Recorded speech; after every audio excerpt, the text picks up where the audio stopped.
So let us discuss here the chapter 1 of class 9th, matter in our surrounding. So what is matter? Matter is anything which occupies space and has mass. So what is matter? Matter is anything that occupies space and has mass. This means it has space and has volume too. Classification of matter. Early Indian philosophers classified in the form of 5 basic elements as air, earth, fire, sky and water called पंच तत्व. तो पहले के जो Indian philosophers थे उन्होंने matter को 5 basic elements पे क्लासीफाई किया था. एयर मतलब जो आप सांस लेते हो, अर्थ यानी कि आपकी बॉडी और जो आप खाना पीना खाते हो, फायर यानी कि आग, आपके अंदर पे कितनी शक्ति है, मतलब हिम्मत कितनी है, स्काई आपकी सोल से मैटर करती है, और जो वाटर है, आप जो पानी पीते हो. On the basis of the physical state matter is classified as solids, liquids and gases. Physical state पे जो साइंटिस्ट आज के तौर पे करते हैं फिजिकल स्टेट पे मैटर को क्लासीफाई, वो सॉलिड्स, लिक्विड्स और गैसेस के रूप में. On the basis of chemical composition, matter is classified as pure substances and mixture. तो लेकिन केमिकल कंपोजिशन के हिसाब से मैटर प्योर सब्सटेंसेस और मिक्सचर्स के रूप में क्लासीफाई हुए. प्योर सब्सटेंसेस में भी एलिमेंट्स और कंपाउंड. प्योर सब्सटेंसेस एलिमेंट्स या फिर कंपाउंड हो सकते हैं. मिक्सचर्स में भी ह्यूमोजेनियस मिक्सचर और हेट्रोजेनियस मिक्सचर, एक ही तरीके के या फिर अलग से मिक्सचर्स भी हो सकते हैं. Physical nature of matter.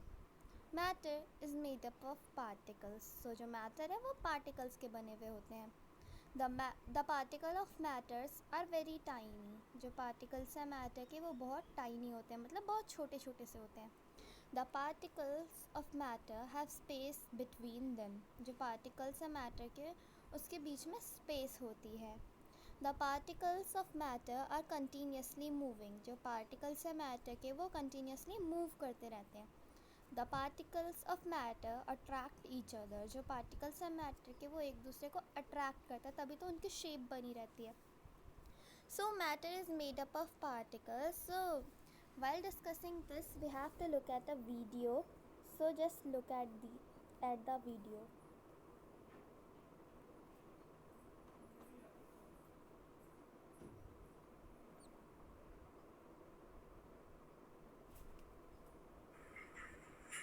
आप सबका गुरुभूमि क्लासेस में स्वागत है बच्चों.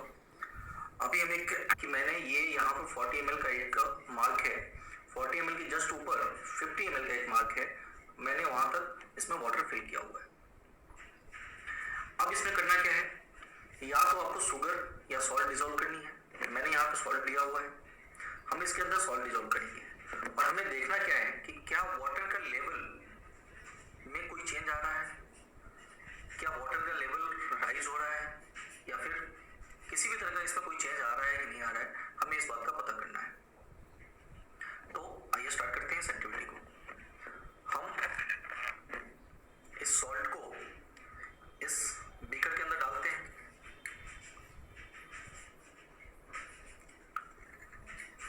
आप इसके लेवल पे आप यहाँ पर ध्यान रखेंगे कि लेवल में कोई चेंज आ रहा है नहीं आ रहा है. ये सॉल्ट इसके अंदर डाला.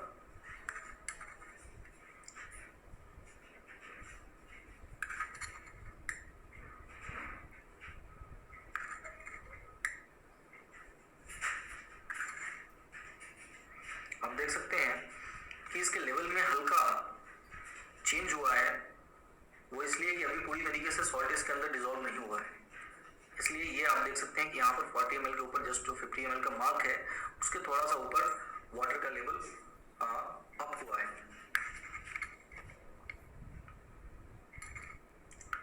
फिर हम क्या करेंगे कि ग्लास रॉड की हेल्प से इसको स्टीयर करेंगे ताकि ये अच्छी तरीके से इसमें घुल जाए. तो ये हमें स्टीयर करना है कुछ देर तक.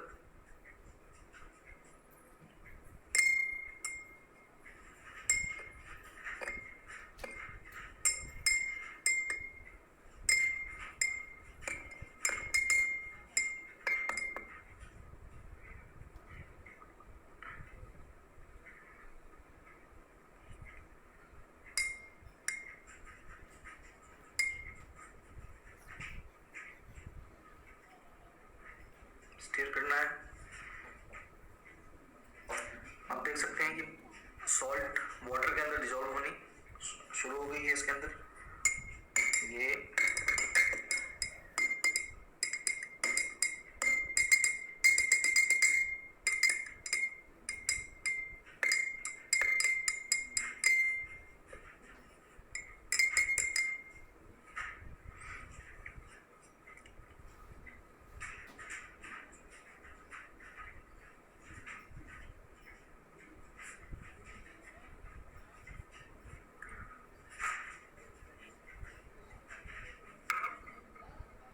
अब हम यहाँ पे क्लियरली देख सकते हैं कि जो सॉल्ट है इसके अंदर पूरी तरीके से डिसॉल्व हो चुकी है, लेकिन इसके लेवल में किसी भी तरीके का कोई चेंज नहीं आया है। इसका मतलब क्या है?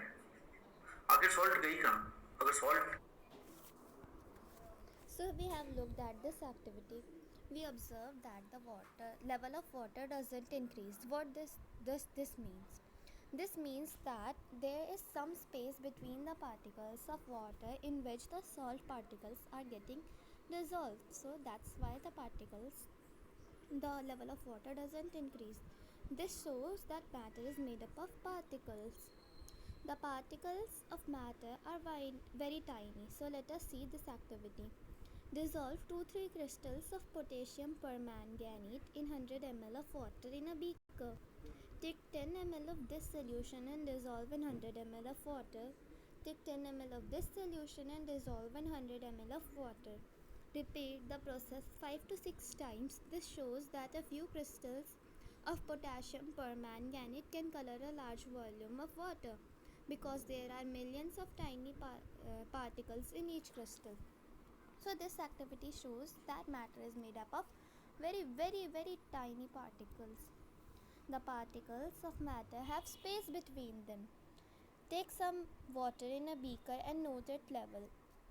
Dissolve some water or sugar in it and with the help of a glass rod. The salt dissolves in the water, but the level of water does not change.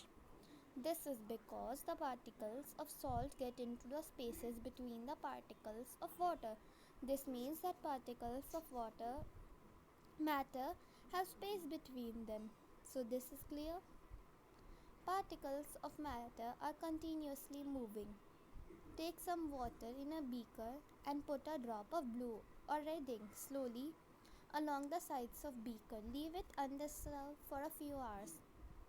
The ink spreads evenly throughout the water due to the movement of the particles of water and ink. The intermixing of two or more different types of matter on their own is called diffusion. So in the above activity, we notice that particles of matter are continuously moving. If you don't understand this activity, let us take one more example. You burn out an incense stick. Its smell spreads throughout the room. Why does this happen? This is because the particles of matter are continuously moving. Particles of matter attract each other. Take an iron nail, a piece of chalk and a rubber band. Try breaking them by hammering, cutting or stretching. It is more easier to break the chalk, less easier to break the rubber band and difficult to break the iron nail. This is because the particles in the iron nail are held together with greater force than in the rubber band or chalk. तो अब जब hammer करोगे iron nail और chalk को काटोगे और rubber band को stretch करोगे तो क्या होगा? आयरन नेल तो मुड़ जाएगी, चॉक जो है वो कट के होके दो पीसेस में डिवाइड हो जाएगी और जो रबर बैंड है वो स्ट्रेच करने के कारण टूट जाएगा. तो क्या ज़्यादा ईजियर है? चॉक को ब्रेक करना पहले सबसे ईजियर है, उसके बाद रबर बैंड को, क्योंकि आपको उसमें थोड़ी ज़्यादा फोर्स लगानी पड़ेगी, और सबसे मुश्किल आयरन नेल को. तो ये क्यों होता है? इनका फोर्स ऑफ अट्रैक्शन जो है वो ज़्यादा होता है. तो देखो, जो आयरन नेल वगैरह ये सब जो तीनों एग्जांपल्स हमने लिए, सब ये सॉलिड्स के थे. लिक्विड्स पे वाटर को आप कट कर सकते हो? नहीं. तो वाटर का फोर्स ऑफ अट्रैक्शन मीडियम है, मॉडरेट है, और गैसेस को तो आप कैद ही नहीं कर सकते, कट कहाँ से करोगे? States of matter. Matter exist in 3 different states. They are solid, liquid and gas. Properties of solids. So let us see the properties of solids. Solids have definite shape and fixed volume. Solids की definite shape होती है और fixed volume होता है. मतलब उनका volume बदलता नहीं है और उनकी शेप भी बदलती नहीं है। कभी बेड की शेप बदली नहीं जब तक आप उसे कुछ काटोगे नहीं। The space between the particle is minimum. Particles के बीच में जो स्पेस होती है वो सबसे कम होती है, क्योंकि तभी तो वो उनकी फिक्स शेप होती है। The force of attraction between the particles is maximum. Force of attraction जो होता है पार्टिकल्स में मैक्सिमम होता है, इसलिए वो चिपके हुए होते हैं। The movement of the particle is minimum. जब पार्टिकल्स की मूवमेंट है मिनिमम है, क्योंकि उनके अंदर स्पेस ही कम है, तो वो मूव कैसे करेंगे। They are least compressible. उनकी शेप को मतलब दबा के कंप्रेस नहीं किया जा सकता, वो कब सबसे कम कंप्रेसिबल है। The rate of diffusion is less. इसमें डिफ्यूजन नहीं होता, मतलब इंटरमिक्सिंग ऑफ 2 और more particle in their solution, ये नहीं होता इसमें। Properties of liquids. Liquids have no definite shape but have fixed volume. Liquids take the shape of the container. Liquids की कोई शेप नहीं होती डेफिनेट, उनकी फिक्स्ड वॉल्यूम होती है। आपने देखा होगा लिक्विड्स को आप किसी भी कंटेनर में डाल दो, उस शेप में वो चली जाती है, बट उनका अमाउंट तो नहीं बढ़ जाता, उनकी फिक्स्ड वॉल्यूम होती है। The space between the particle is intermediate.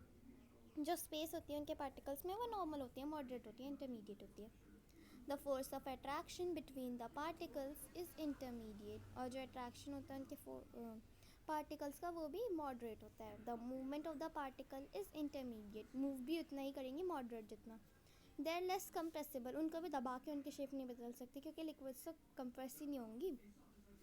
There rate of diffusion is more than solids. तो इसमें कुछ भी मिक्स करो तो मिक्स हो जाता है, इसीलिए इनका डिफ्यूजन ज़्यादा है सॉलिड्स से। सॉलिड्स में मिक्स नहीं होता, मतलब होता है कम होता है। Properties of gases. Gases have no definite shape और फिक्स्ड वॉल्यूम। अब आपने देखा सॉलिड्स में डेफिनेट शेप वॉल्यूम दोनों होती है, लिक्विड्स में सिर्फ वॉल्यूम होती है। सॉलिड्स और गैसेस में तो कुछ भी नहीं होता। Gases occupy the whole space of a container. Gases सारी स्पेस ही ऑक्यूपाई कर लेती है एक कंटेनर की। The space between the particle is maximum. Particles के बीच में जो स्पेस होती है वो मैक्सिमम होती है, तभी तो वो मूव कर पाते हैं। The force of attraction between the particle is minimum. उनके अंदर कोई भी फोर्स ऑफ अट्रैक्शन जो है वो बहुत कम होता है, तभी तो उनकी कोई डेफिनेट शेप नहीं होती। The movement of particles is maximum. Movement सबसे ज़्यादा होती है। गैसेस आप देखते हैं हर जगह है। They are most compressible. उनको सबसे ज़्यादा दबाया जाता है, दबा के उनकी शेप चेंज कर सकते हैं। There rate of diffusion is more than solids and liquids. और गैसेस में आप कुछ भी मिलाओ मिक्स हो जाती है, इसीलिए वो सॉलिड्स और लिक्विड्स से ज़्यादा है। तो देखो इधर एक एक्टिविटी है, गैसेस में इतनी सारी स्पेसेस है, लिक्विड्स में थोड़ी कम स्पेसेस है और सॉलिड्स में बहुत ही कम स्पेस है। और इन सब में भी यही दिखाया गया इन फोटोज़ में, और अच्छे से क्लियर किया गया। आप इसको एक बार गौर से देख सकते हैं। Change of state. When a solid is heated it's changes into liquid. आपने देखा होगा जब सॉलिड को मतलब आइस मान लो, एग्जांपल ले लो, आइस को आप जब गर्म करोगे तो वो लिक्विड में बदल जाएगा, नहीं भी करोगे तब भी वो लिक्विड में चेंज हो जा सकता है। When a liquid is heated it changes into gas. और जब हम एक लिक्विड को हीट करते हैं वो गैस में बदल जाता है। आपने देखा होगा पानी को हीट करोगे तो वो वेपर्स में बदल जाएगा। When a gas is cooled it changes to liquid. जब गैस को कूल किया जाता है तो वो लिक्विड्स में बदल जाते हैं। When a liquid is cooled it changes into solid. और आप जब पानी को ठंडा करोगे तो वो बर्फ बन जाएगा। इसका मीन यही है, liquid to solid. Example, ice is heated it changes into water. If water is heated it changes into stream. If stream is cooled it changes into water. If water is cooled it changes into ice. Solid state, liquid state and gaseous state. Solid को heat करोगे तो liquid state में हो जाएगा, liquid को heat करोगे तो gaseous state में हो जाएगा, गैसियस स्टेट को कूल करोगे तो वो लिक्विड स्टेट में हो जाएगा, लिक्विड स्टेट को कूल करोगे तो सॉलिड स्टेट में हो जाएगा। तो इसमें अब पार्टिकल्स दिखाए गए हैं। तो जो आइस के जो पार्टिकल्स है वो एकदम क्लोज है, मतलब वो सॉलिड्स जैसे ही हैं और वो मूव नहीं कर पा रहे हैं। और वाटर के पार्टिकल्स थोड़े दूर है तो वो मूव कर पा रहे हैं जल्दी। और वेपर के पार्टिकल्स एकदम दूर है, इसलिए वो ऊपर उड़ जाते हैं और अलग से रैंडम मैनर में बने हुए हैं। सेम यही चीज़ इसमें भी दिखाई गई है, आप इसको अच्छे से देख सकते हो। नोट करना चाहो तो स्क्रीनशॉट ले लो। Melting, when a solid is heated the particles begin to vibrate with greater speed and begin to move more freely. Then at a particular temperature the solid melts and changes into liquid. The process of melting is known as fusion. तो जब हम melt करते हैं किसी solid को, जब हम गर्म करते हैं तो उनके पार्टिकल्स और ज़्यादा वाइब्रेट होकर मूव करने लगते हैं और ज़्यादा स्पीड के साथ, और वो और ज़्यादा मूव करते करते एकदम फ्रीली हो जाते हैं। और जो उनका पर्टिकुलर टेम्परेचर होता है जब सॉलिड मेल्ट होना शुरू होते हैं, और क्या टेम्परेचर होता है आइस को जब हम मेल्ट करना 0 degree Celsius. The process 0 degree Celsius से ज़्यादा या फिर कम, दोनों से। The process of melting is known as fusion. जो प्रोसेस है मेल्टिंग का उसको फ्यूजन भी कहते हैं। The temperature at which a solid melts is called its melting point. जब वो टेम्परेचर जिसमें सॉलिड मेल्ट होना शुरू हो जाता है उसको हम मेल्टिंग पॉइंट कहते हैं। The melting point of ice is 0 degree Celsius और 273 की। जो मेल्टिंग पॉइंट है आइस का वो 0 डिग्री सेल्सियस है, या फिर हम इसको केल्विन में कह सकते हैं 273 केल्विन। तो अब केल्विन क्या होता है? केल्विन की जब हमें वैल्यू निकालनी होती है तो हमें 100 डिग्री सेल्सियस हमें डिग्री सेल्सियस प्लस 273 के को ऐड करना होता है, तब हमें केल्विन की वैल्यू मिल जाती है। लैटेंट हीट ऑफ फ्यूजन, ये सबसे इम्पॉर्टेंट है, आप इसको देखो।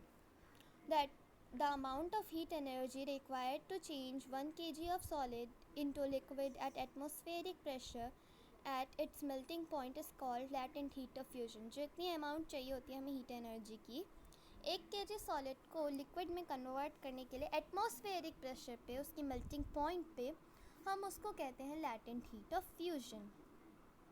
तो चलो आगे देखते हैं। Boiling, when a liquid is heated its particles begin to move even faster. Then at a particular temperature the liquid begins to boil and changes into gas. जब हम लिक्विड को हीट करते हैं तो उसके पार्टिकल्स और ज़्यादा तेज़ी से मूव करना शुरू कर देते हैं, और एक पर्टिकुलर टेम्परेचर पे जो कि 100 डिग्री सेल्सियस होता है उसमें लिक्विड जो है वो बॉयल होना शुरू हो जाते हैं, वेपर्स बनना शुरू हो जाते हैं। Boiling is a bulk phenomena, मतलब जितना बॉयल करोगे उतना ही होगा। When a liquid boils the bulk of the liquid changes into vapour. जब हम लिक्विड को बॉयल करते हैं तो जितना लिक्विड है वही सिर्फ वेपर में कन्वर्ट होगा जिसको हम बॉयल कर रहे हैं। The temperature at which liquid starts boiling is called it's boiling point. जिस टेम्परेचर पे लिक्विड बॉयल होना शुरू हो जाता है उसको हम उसके बॉइलिंग पॉइंट कहते हैं। The boiling point of water is 100 degree Celsius और 373 केल्विन। तो बॉइलिंग पॉइंट जो है वाटर का वो 100 डिग्री सेल्सियस है या फिर 373 केल्विन कह सकते हो, क्योंकि हमने आपको बता दिया केल्विन क्या होता है, डिग्री सेल्सियस प्लस 273। तो डिग्री सेल्सियस 100 डिग्री सेल्सियस है प्लस 273 तो इक्वल्स टू 373 हो गया, तो 373 kelvin. Latent heat of vaporisation, ये भी एक इम्पॉर्टेंट है। The amount of heat energy required to change 1 kg of liquid into gas at atmospheric pressure at its boiling point is called latent heat of vaporisation.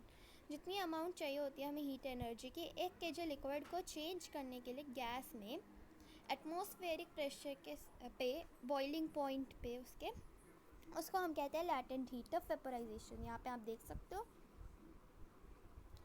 देखो effect of temperature on molecular motion. Solid ऐसा होता है cold होता है, जब hot उसको जब heat दी जाती है तो उनके पार्टिकल्स दूर दूर हो जाते हैं। लिक्विड्स ऐसे होते हैं जब वो नॉर्मल स्टेट में होते हैं, जब उनको हीट किया जाए तो वो ऐसे हो जाते हैं। तो अब हम बात करते हैं सब्लिमेशन की। The change of state directly from solid to gas और from gas to solid is called sublimation. मतलब इसमें हमें लिक्विड स्टेट को स्किप कर देना है। जब हम किसी भी चेंज को, मतलब सॉलिड स्टेट को अगर हम लिक्विड स्टेट में सॉलिड स्टेट को अगर हम गैसियस स्टेट में कन्वर्ट कर दें, या फिर गैसियस स्टेट को हम सॉलिड स्टेट में डायरेक्टली कन्वर्ट कर दें तो सब्लिमेशन हो जाएगा। एग्जाम्पल, इफ़ सॉलिड कैम्फर और ammonium chloride is heated it changes into vapour. If the vapours are cold it changes into solid. तो ये डायरेक्टली होता है। और एक और एग्जाम्पल, कैम्फर मतलब कपूर होता है, ठीक है। और एक और एग्जांपल हम ले सकते हैं ड्राई आइस। जब कार्बन डाइऑक्साइड जो होती है उसको जब हम कंप्रेस करते हैं तो वो ड्राई आइस बन जाती है, तो वो भी डायरेक्ट ऐसे ही होती है। Effect of pressure on gases, आप इस ऊपर वाले डायग्राम को भी देख सकते हैं, इसमें आप ये कर सकते हैं चाहे तो activity. Effect of pressure on gases, when pressure is applied on gas the particle come closer and the gas changes into liquid। जब हम गैसेस पे प्रेशर अप्लाई करते हैं तो वो और पास आती जाती है और पास आती जाती है और लिक्विड्स में बदल जाती है. We can liquefy gases by applying pressure and reducing the temperature. तो हम लिक्विफाई कर सकते हैं गैसेस को उस पर प्रेशर अप्लाई करके या फिर उनका टेम्परेचर कूल करके. Compress solid carbon is called dry ice. Compress solid carbon जो होते हैं ना उसको ड्राई आइस बोलते हैं. ये भी डायरेक्ट सब्लिमेशन से चेंज हो सकती है इसकी स्टेट. ये हमने आपको ऊपर भी बता दिया था. If the pressure is reduced, it changes directly to gas without coming into liquid state. अगर हम इसका प्रेशर चेंज करेंगे तो वो डायरेक्ट गैस में बदल जाएगी, लिक्विड स्टेट में आएगी नहीं. So solid carbon dioxide is known as dry ice, इसीलिए हम इसको ड्राई आइस बोलते हैं. आपने देखा होगा एलपीजी जो आपके सिलेंडर्स में भरी जाती है वो भी ऐसे ही कंप्रेस होती है, वो भी तो एक गैस है, लिक्विड. इसीलिए हम उसको लिक्विफाइड पेट्रोलियम गैस कहते हैं, लिक्विड पेट्रोलियम गैस नहीं कहते. Interconversion of three states of matter. The states of matter are interconvertible. The state of matter can be changed by changing the temperature or pressure. तो जो state है matters के उनको हम चेंज कर सकते हैं, वो इंटरकन्वर्टेबल है. और उनको हम किस तरीके से चेंज कर सकते हैं, टेम्परेचर चेंज करने के द्वारा भी कर सकते हैं और प्रेशर लगाने से भी. तो जब हम सॉलिड को लिक्विड में चेंज करेंगे तो फ्यूजन हो जाएगा, latent heat of fusion. Liquid को सॉलिड में चेंज करेंगे तो सॉलिडिफिकेशन होगा. लिक्विड को हम गैस में चेंज करेंगे तो वेपोराइजेशन होगा जब हम हीट करेंगे तो. और गैस को जब हम लिक्विड में चेंज करेंगे तो कंडेंसेशन हो जाएगा. गैस को जब हम सॉलिड में चेंज करेंगे तो सब्लिमेशन हो जाएगा. और सॉलिड को जब हम गैस में चेंज करेंगे तब भी सब्लिमेशन ही होगा. Evaporation. The change of liquid into vapor at any temperature below its boiling point is called evaporation. अब जब evaporation क्या है, जब हम टेम्परेचर को चेंज मतलब लिक्विड जो है उसको हम हीट करेंगे और वो वेपर बनना शुरू हो जाए किसी भी टेम्परेचर पे उसके बॉइलिंग पॉइंट से नीचे, तो वो evaporation कहलाता है. मतलब बॉइलिंग तो एक सर्टेन टेम्परेचर पे होती है 100 डिग्री सेल्सियस पे, बट इवेपोरेशन का कोई सर्टेन टेम्परेचर नहीं है, वो बस बॉइलिंग पॉइंट से नीचे तक जितने भी वेपर्स बन गए वो इवेपोरेशन है. Evaporation is a surface phenomena. हर जगह होती है ये नहीं कि बल्क फिनोमेना नहीं है कि जितना करोगे उतना ही होगा. Particles from the surface gain enough energy to overcome the forces of attraction and changes to vapour state. तो जो पार्टिकल्स है वो सरफेस के इतनी पावर गेन कर लेते हैं, इतनी एनर्जी गेन कर लेते हैं कि वो अपने फोर्सेस ऑफ अट्रैक्शन को ओवरकम करते हैं, मतलब हट सकते हैं उससे और अपने आप को वेपर स्टेट में बदल देते हैं. Factors affecting evaporation. The rate of evaporation depends upon surface area, temperature, humidity and wind speed. तो जो रेट है इवेपोरेशन का वो किस किस पे डिपेंड करता है, surface area, temperature, humidity and wind speed पे. Increase in the surface area increases the rate of evaporation. जितना एरिया इंक्रीज होगा उतना ही तेज़ इवेपोरेशन होगा. Increase in temperature increase the rate of evaporation. Temperature increase करोगे तो इंक्रीज हो जाएगा इवेपोरेशन का rate. Increase in humidity decrease the rate of evaporation. Humidity जैसे ही हो जाएगी तो सूरज ढक जाएगा जिससे कि इनफ हीट नहीं मिलेगी तो इवेपोरेशन कम हो जाएगा. Increase in wind speed increase the rate of evaporation. Wind speed जितनी इंक्रीज होगी इवेपोरेशन उतना इंक्रीज होगा, तभी तो ये फ़ैन के नीचे ज़्यादा देर तक हो सकता है. और इसका एग्जांपल आप ले सकते हो मटके का. उसके साइड में जो पोर्स होते हैं उसमें से वाटर सीप करता है, बाहर निकलता है, और वो जो बाहर निकलता है तो वो अपने आसपास के सराउंडिंग का हीट अब्जॉर्व करके ऊपर चला जाता है. तो इसीलिए जब मटके का पानी पीते हो तो ठंडा होता है क्योंकि वो ऊपर चला गया हीट लेके, तो उधर जो बच गया क्या बच गया, कूलिंग बच गई. तो evaporation. High energy evaporating, medium energy pulled back into water, lower energy remain as liquid. High energy होगी तभी इवेपोरेशन होगा, मीडियम एनर्जी होगी तो वो वापस पानी ही बन जाएंगे जाके वापस पानी, और लोअर एनर्जी होगी तो वो लिक्विड ही रहेंगे. Evaporation causes cooling. When a liquid evaporates, the particle of liquid absorb heat from the surrounding and evaporates, so the surrounding becomes cold. तो जब लिक्विड इवेपोरेट होता है तो जो पार्टिकल्स होते हैं लिक्विड के वो अपने आसपास के हीट को ऑब्जर्व कर लेते हैं और इवेपोरेट होते हैं, इसीलिए जो सराउंडिंग है वो ठंडी हो जाती है. यही हमने आपको बताया मटके का सेम होता है. Example, people sprinkle water on the roof और open ground because during evaporation water absorbs heat makes the hot surface cool. तो लोग इसीलिए छत पे पानी डालते हैं या फिर ओपन ग्राउंड में गर्मियों के समय, ताकि जो वो पानी है वो इवेपोरेट हो जाए और नीचे क्या छोड़ दे, cooling. During summer we sweat more because during evaporation the sweat absorb heat from our body making the body cool। और इसीलिए हमें गर्मियों में ज़्यादा पसीना आता है, ताकि जो पसीना है वो अपने आसपास की जितनी भी गर्मी है, हमारी हीट है हमारी बॉडी की, उसको अपने साथ ले जाता है और इवेपोरेट हो जाता है, और इसीलिए वहाँ पे कूलिंग होती है ताकि हम कूल फील करें। Wearing cotton clothes in summer keeps us cool because cotton absorbs sweat, and when the sweat evaporate it absorb heat from our body making the body cool। इसीलिए गर्मियों में कॉटन क्लोथ्स पहनना ज़्यादा फ़ायदेमंद होता है, क्योंकि कॉटन स्वेट को अब्जॉर्व कर लेता है और स्वेट जो है वो अपने आसपास की हमारी बॉडी में जितनी भी हीट होती है उन सबको एब्जॉर्व करके इवेपोरेट होती है, जिससे कि हमें ठंडा महसूस होता है। तो आप ये देख सकते हो इन तीनों का इवेपोरेशन का फंक्शन है।